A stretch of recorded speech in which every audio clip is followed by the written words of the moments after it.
Some of the questions from this year's SATS tests, that's the tests for children in primary schools rather than the tests for people who are going into American universities, have been published. And I must say, I've had a look at them, and some of them are really difficult.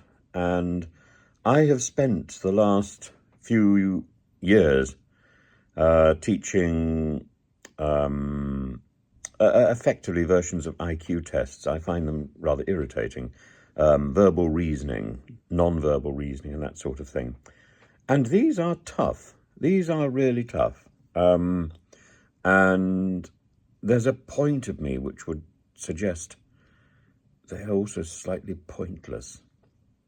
It's about reading a passage very carefully. It's about looking for synonyms for words, and it's about being very attentive. And if you are well prepared, then these things are fairly simple.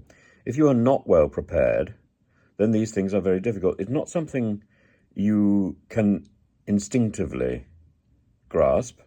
It's something you have to be taught to look for. And so these KS2 SATs reading tests are not a test for the students. They're a test about how well they have been taught. And that seems deeply unfair on these students, deeply unfair.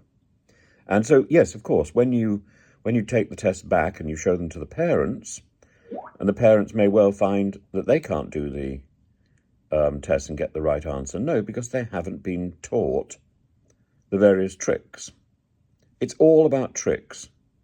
And I don't think that's what education should be.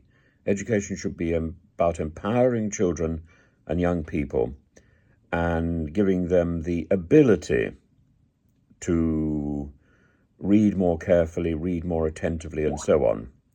Instead, it's about learning a pile of tricks like a performing monkey.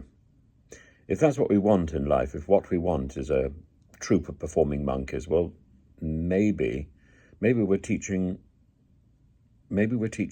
the wrong species.